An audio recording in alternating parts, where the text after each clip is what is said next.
Vamos então agora entender um pouco sobre a fauna pantaneira. É uma fauna muito rica e de biodiversidade grande, sendo que são cerca de mais ou menos 264 espécies de peixes. Também, falando agora de aves, são 652 espécies de aves, cerca também de 102 espécies de mamíferos. Também tem mais ou menos 177 espécies de répteis e também mais ou menos 40 espécies de anfíbios. Mas um detalhe, esses são os animais que foram catalogados, que foram registrados pela ciência de modo geral, gente. Não esqueçam, não são todos esses animais. São os que já foram catalogados. Sendo em grande parte, então, derivada do cerrado. Animais que vêm lá do cerrado brasileiro. Como eu falei no começo do vídeo, o Pantanal tem uma grande influência do cerrado brasileiro. E também com influência lá da Amazônia. Não é só cerrado, é Amazônia. E também com uma alta densidade de espécies de vertebrados grandes, que não se encontram em outro lugar do continente. Só aqui no Brasilzão, no nosso Brasilzão querido. Sendo que todas as espécies da fauna, ou seja, todas as espécies de animais que se conhecem o seu estado de conservação, ou seja, todos os animais que já foram inspecionados, analisados, são esses que se conhecem o seu estado de conservação. Então, segundo o Instituto Chico Mendes de Biologia, com dados de 2018, foram avaliadas cerca de 1.236 espécies de animais. De todas essa quantidade de animais avaliados, 36 espécies, que equivale a 3%, mais ou menos 3%, estão em algum perigo de extinção. Isso sim também é uma coisa muito ruim. Então, o período de enchentes que ocorre lá no Pantanal, ao longo da estação úmida, vai dos meses de outubro a março. Então, para o Pantanal ficar totalmente alagado assim, deixa eu ampliar a imagem, um pouco mais a imagem, acho que dá para ouvir melhor aqui, o sol lindo desse aqui, lindo pôr do sol. E com linda vegetação de Vitórias Régias, então o período de inundação que existe lá no Pantanal vai dos meses de outubro a março.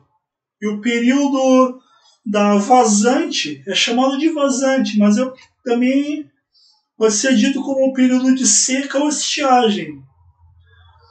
Durante a estação, no caso da seca, vai do período dos meses de abril a setembro, o período de seca. E o período de inundação vai dos meses de outubro a março.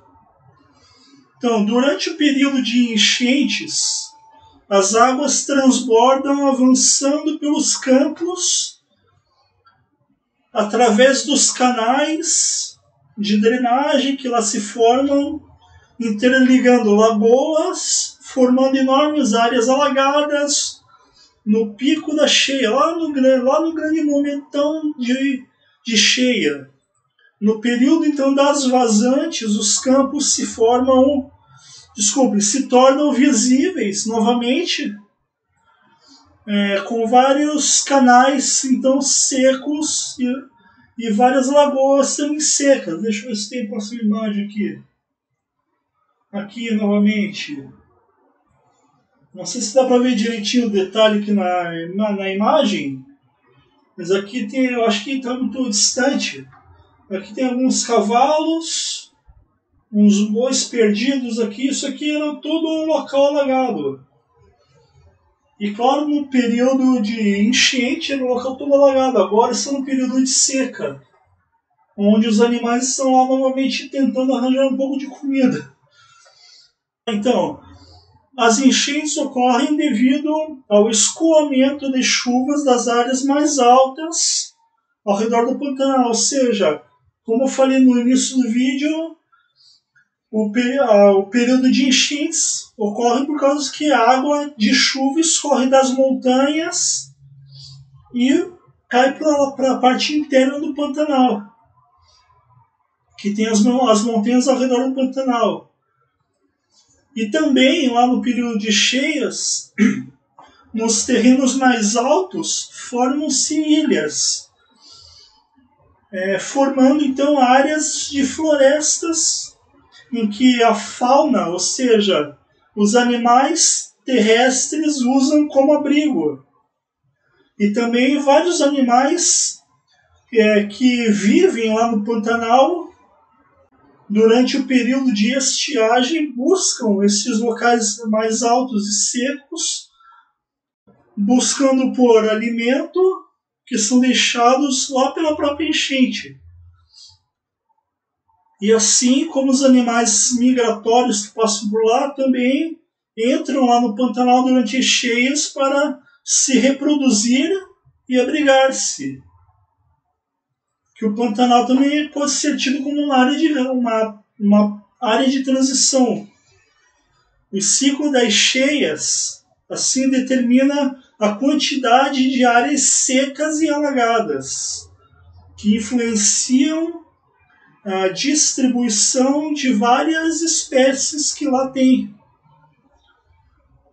Tem lá, por exemplo, as espécies generalistas. O que são espécies generalistas?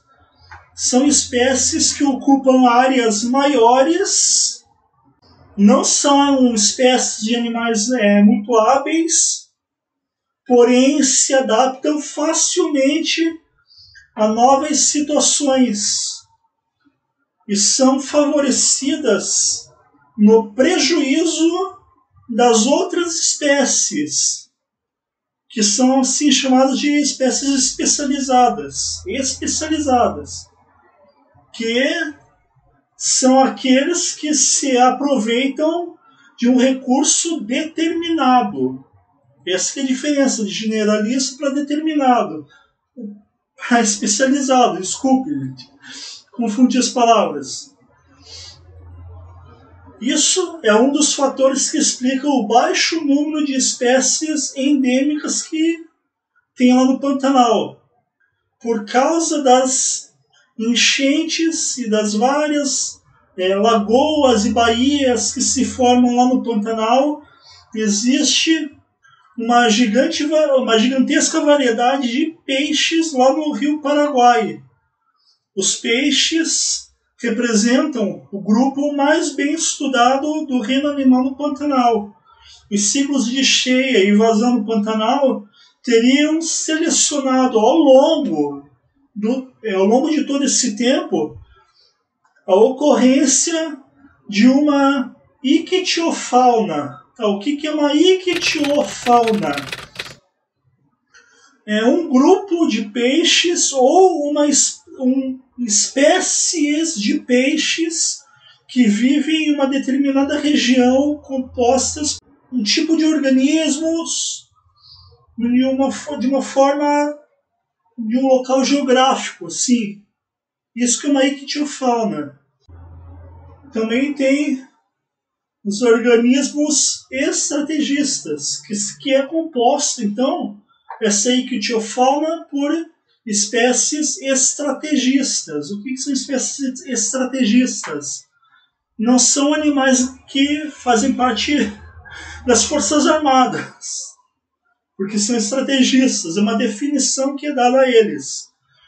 São aquelas espécies de alta taxa de reprodução e gigantesco número de filhotes.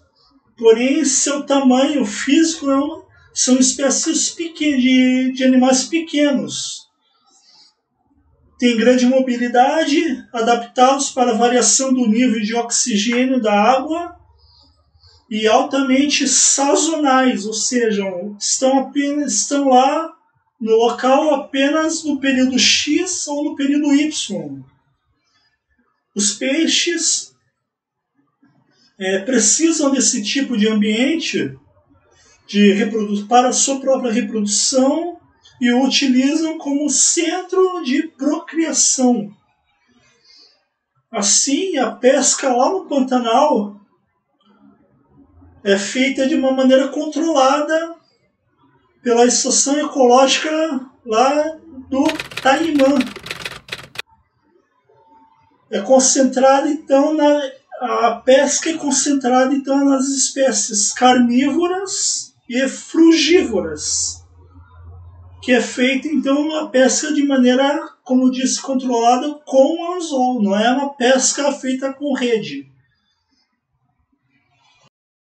Deixa eu ver rapidamente a próxima imagem. Que animal bonito. Então, uma característica bem peculiar que ocorre durante as cheias e o período de seca no Pantanal é o fenômeno da diquada ou dequada. Deixa eu ver se eu tenho imagem mais bonita para mostrar. Se eu tenho, se não tiver, eu peço 1 milhão de desculpas, gente. Vamos ver o que eu tenho aqui. Opa, não tenho. Pronto. Então volta aqui. Desculpem. Então, o fenômeno da adequada, que ocorre pela decomposição da matéria orgânica que tem lá nas baías e corichos. Então, o que são corichos? São regiões formadas quando os rios transbordam. São córregos, pequenos córregos que se formam com o enchimento dos rios, contribuindo então para o enchimento lá da região do Pantanal. O cheiro lá, pela decomposição de matéria orgânica, o cheiro do gás sulfídrico é fortemente acentuado. E a concentração de oxigênio nesse período cai muito, afetando então os peixes, causando sua morte. Lá no Pantanal, então, o fenômeno da diquada ocorre nos meses de cheia, que vai dos meses de outubro a março, como falei antes, ocasionando a morte dos peixes. Lá no início da cheia, as águas das bacias saem para os rios, matando também boa parte da fauna, porque é muita água, gente. Na estação ecológica do Taimã, adequada ou diquada costuma ocorrer com maior impacto na porção sul da unidade de conservação lá do local, do Taimã. Então, agora falando um pouco sobre os animais vistos lá no Pantanal, começando rapidamente uma explicação com os répteis. Os répteis são animais ectotérmicos. Ou seja, o que são animais ectotérmicos? São animais que regulam a sua temperatura corporal através da temperatura ambiente. O contrário de nós, seres humanos, que somos animais endotérmicos, que conseguimos manter a nossa própria temperatura de 36,5 graus, 37 graus Celsius. Nós somos animais endotérmicos. As aves são animais endotérmicos. O seu cachorrinho, o seu gatinho são espécies de animais endotérmicos. Já os répteis são ectotérmicos. A sua regulagem ocorre através dos mecanismos comportamentais e fisiológicos através da radiação solar e da temperatura da água, pois os crocodilos adoram tomar um banho, mas eles não tomam banho para se limpar de uma maneira igual nós humanos gostamos. Ele fica lá tomando banho de água para que toda aquela radiação solar, quando esquenta a temperatura dos rios lá e das bacias, aumenta a temperatura do seu corpo também. Então, vamos ver aqui qual é o primeiro réptil que eu tenho. Oh, que bonitão. O jacaré do Pantanal. Esse aqui eu não gostaria de encarar também não, gente. Esse também ele é chamado de jacaré-piranha. É um dos principais répteis encontrados por lá no Pantanal. Ele pode ter mais ou menos 3 metros de comprimento, tem uma coloração variada com seu dorso escuro. Como vocês podem reparar aqui, o dorso do animal é escuro, ao contrário aqui da barriga dele. O que mais? Ele tem também manchas transversais, de cor amarelada, vista principalmente na sua cauda. Deixa eu ver se eu tenho aqui uma foto, se dá pra ver aqui, ó. Aqui, acho que dá, não sei se dá pra ver direito os detalhes, mas aqui, ó, tem o dorso dele aqui, propriamente dizendo, né, as costas do animal e a cauda dele são cor escura, mas tem pequenas manchas amarelas transversais, que é principalmente visto na cauda do animal. E ainda que você encare ele, se ele ficar de boca fechada, deixa eu ver se a próxima foto é essa. Aqui, bem bonitão. Ele sorrindo pra gente, que bonito. Mesmo que ele feche a boca dele, você ainda vai poder ver belos dentes dele. Eu não ia querer encarar esse bicho, gente. Ele alimenta-se basicamente de peixes, moluscos e crustáceos. O período em que o jacaré constrói o seu ninho para colocar os ovos coincide com o período de enchentes. Só que o período em que o jacaré constrói o ninho vai dos meses de janeiro a março.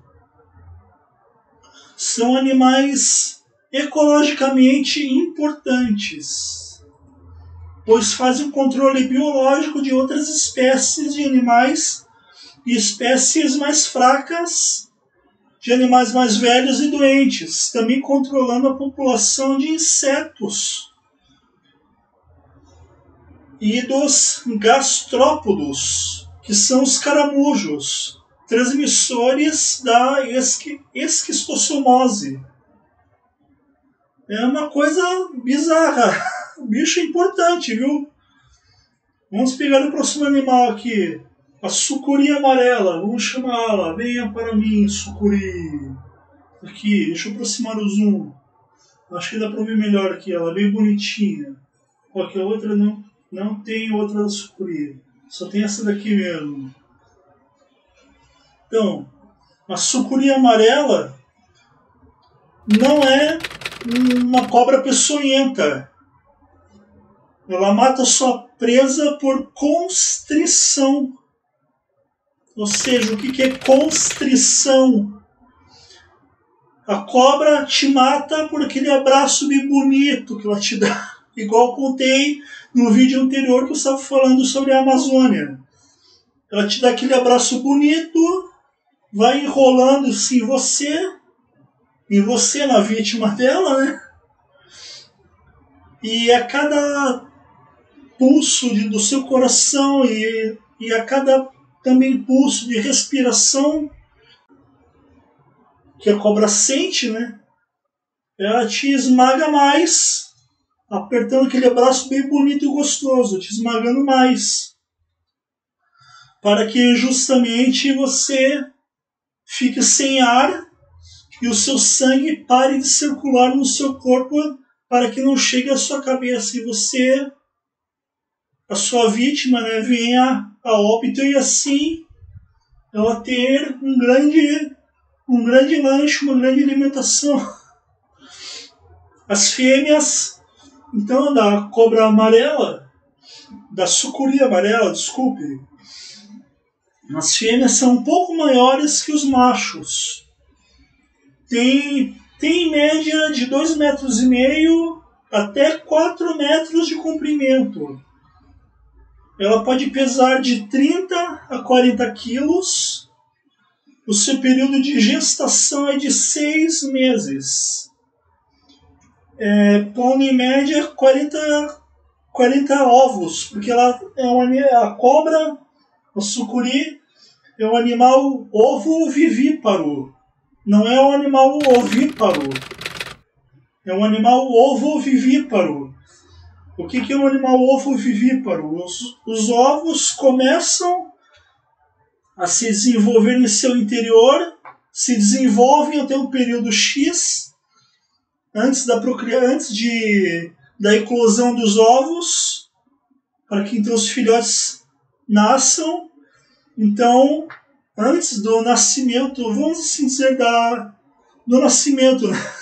Mas antes dos ovos estourarem, para os filhotes nascerem, então a sucuri coloca os ovos para então nascer os seus filhotes. E ela coloca em média 40 filhotinhos de cobra, muito bonitinho, 40 lindas novas sucuris. Alimenta-se de aves, de ovos, de peixes, de répteis, incluindo jacaré. Inclusive já foi filmado e visto uma sucuri se alimentando de jacaré, gente. Já foi filmado. Eu não tenho esse vídeo aqui comigo, mas se você procurar corretamente na internet, vocês vão achar uma sucuri comendo um jacaré. E é impressionante, gente. Como que isso pode ocorrer? Então, se alimenta também de pequenos mamíferos, como pequenos cervos e capivaras. Agora vamos ver o próximo animal. Aqui é a capivara. Aqui. Isso, mais próximo aqui de nós. A linda capivara. Ela é o maior roedor atualmente vivo. Facilmente visto lá no Pantanal, vivendo em grupos liderados por um macho. Que a diferença entre o macho e a fêmea é que o macho, no seu rosto, entre o focinho e os olhos, aqui acho que a imagem não dá para mostrar, mas é mais ou menos aqui fica o focinho do animal, aqui fica os olhos. Vamos mostrar aqui assim, focinho e aqui fica os olhos. Nesse espaço aqui entre focinho e olho fica uma pequena glândula do macho que ele usa para demarcar o seu território. Grosseiramente comparando, como se fosse o cachorro, o vira-lata ali fazendo o xixizinho dele no poste, ali, demarcando que eu passei por aqui. Então, a capivara, ela pode ter até 1,30 m de comprimento, 50 centímetros de altura, pode pesar cerca de 80 quilos. A sua gestação é de mais ou menos 5 meses. pondo em média cerca de 5 filhotes, de 4 a 5 filhotes em média. Ela alimenta-se de capim, grama, ervas e vegetação aquática, ou seja, é um animal totalmente vegetariano, ao contrário da gente. Vamos ver a próxima foto aqui. Uma linda capivara também, com seus lindos filhotes. Que bonitinha. Essa aqui não ia querer chegar perto da mamãe capivara não, gente. O bicho é brabo. É um animal tranquilo, mas a mamãe fica nervosa se chegar perto dos filhotes. Próximo animal aqui, uma ariranha. Ela também é conhecida, a ariranha, também é conhecida como lontra, ou onça d'água, ou lobo do rio. Desculpe. É o maior carnívoro semi-aquático da América do Sul. Ela é uma espécie de animal que vive em grupos sociais de 5 a 15 membros. É considerada um animal em perigo de extinção pela IUCN e vulnerável pelo IBAMA, segundo dados de 2023. Ela tem uma pelagem densa, extremamente densa, com um marrom escuro e uma mancha branca no pescoço. Então, como vocês podem ver aqui a imagem, deixa eu ver se é a próxima imagem que eu tenho dela. Se dá para ver direitinho aqui. Então, tem uma pelagem escura, de marrom escuro. Pelagem densa, bastante forte, né? Com uma mancha branca no pescoço. Isso aqui marca a diferença do animal também. Com uma cauda achatada. Deixa eu voltar aqui a próxima imagem, dá para ver melhor. Aqui ela tem uma cauda achatada que auxilia na sua natação.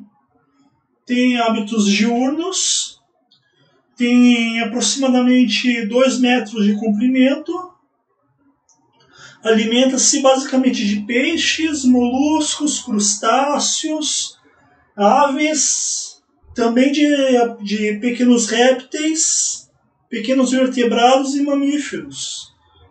A sua gestação é de aproximadamente 70 dias, colocando em média 4 filhotes. Vamos ver a próxima imagem aqui que eu tenho. Aqui o cervo do Pantanal.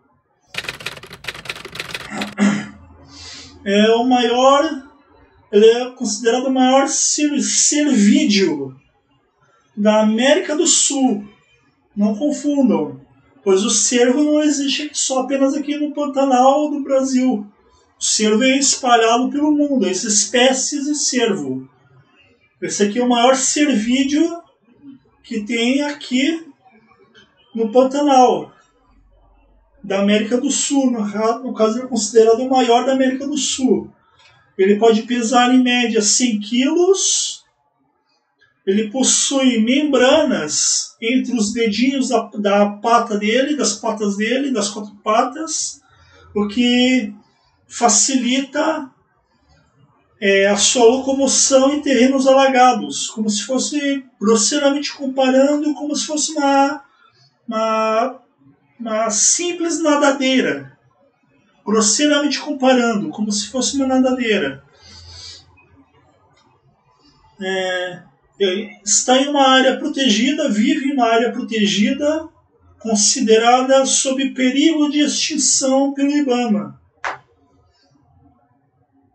É extremamente perigoso. Pode morrer logo. Aqui a mamãe, agora o filhotinho. Agora o próximo animal, a nossa querida onça.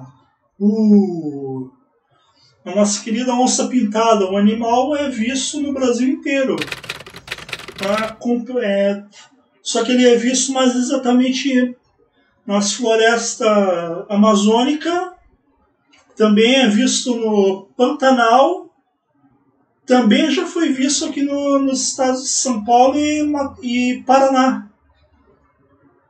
Mas a onça pintada é fortemente vista nos estados de Mato Grosso do Sul, Mato Grosso e Amazonas. Também tem lá um pouco lá no Acre, Roraima, Rondônia também. É considerado o maior felino das Américas. Possui uma mordida a mais potente de todos os felinos. É um animal de vida solitária, não é o meu caso. Seu tamanho varia conforme a região, sendo que lá no Pantanal chega a atingir até 150 quilos. É um animal pesadão lá no Pantanal. São maiores do que as onças pintadas da Amazônia. É considerada uma espécie vulnerável, segundo a lista dos animais em extinção pelo IBAMA, segundo dados de 2003. Um detalhe bem típico lá do Pantanal é que se encontram quase todas as espécies de animais da fauna brasileira durante o período de inundação. Uma parte dessa fauna vai para as áreas mais altas para se protegerem e voltam durante o período de estiagem, quando as águas baixam. Segundo dados do IBGE, Instituto Brasileiro de Geografia e Estatística, dados de 2019, o bioma do Pantanal, com toda a sua beleza natural e extraordinária, ainda é o bioma mais preservado. Porém, como vocês também devem saber, o Pantanal já está sofrendo com a ação humana, principalmente com a agropecuária e juntamente com as atividades de turismo que estão afetando fortemente os planaltos e as planícies lá na região do Pantanal e as áreas adjacentes ao redor do Pantanal. É importante dizer que de todo o território do Pantanal, apenas 4% e meio, quase 5%, 4% e meio do território do Pantanal está protegido por 28 unidades de conservação, sendo 6 unidades de proteção integral e 22 unidades de conservação de uso sustentável. Assim como a fauna e a flora do Pantanal são admiráveis, também não podemos esquecer da rica presença das comunidades antigas que tem lá, indígenas, quilombolas, entre outras. Durante anos influenciaram bastante na formação cultural da população pantaneira. E para concluir então o vídeo, de uma maneira rápida, a flora pantaneira, como eu expliquei de uma maneira mais vasta a partir do começo do vídeo, mas a flora pantaneira de todos foram catalogadas 3.500 espécies de plantas, entre árvores, vegetações aquáticas e terrestres. E dessas 3.500 espécies, 1.682 espécies de plantas que são encontradas lá no Pantanal. Dessas 1.682 espécies de vegetais que são encontradas lá no Pantanal, 167 espécies foram pesquisadas e então se conhece o seu perigo de extinção, o seu estado de conservação. 24 espécies se encontram ameaçadas de extinção, chegando a mais ou menos 14%. Uma característica muito interessante sobre o Pantanal é que, das várias espécies ameaçadas em outras regiões brasileiras, algumas espécies resistem com grande população no Pantanal, como é o caso da ave tuiuiu. Deixa eu ver se eu tenho aqui rapidinho. Aqui que bonito. A onça mamãe e os filhotinhos de onça. Eu não chegaria perto dela. Se eu chegasse perto dela, acho que eu não voltava assim os braços, gente. É perigoso. Porque a ave tuiuiu. Um animal grande, de porte grande. Aqui, ó, dá pra ver direitinho os detalhes do animal. Cabeça preta, com detalhe aqui no pescoço preto, levemente vermelho. Preto, vermelho, totalmente branco o animal. Deixa eu ver todos os detalhes que eu tenho aqui do animal. Então, é uma ave considerada uma ave símbolo lá do Pantanal. Pode chegar até 1,5 metro de altura. Então, pode chegar mais ou menos aqui a minha altura, vai até a minha barriga aqui. O bicho é grandão. Tem impressionantes 3 metros de envergadura de asa, de asa aberta, é impressionante. 3 metros de envergadura de asa. Come principalmente peixes em locais rasos. E também por ter pernas longas, ele é um animal é uma ave que consegue andar sem nenhum problema nos locais alagados, buscando alimento. E também por ter um bico comprido, como dá para ver aqui na imagem, na forma que tem, facilita bastante a sua pesca. Então, pessoal, muito obrigado por terem me assistido. Fiquem com Deus, beijos e abraços. Deixem o seu sinal de ok. Fui!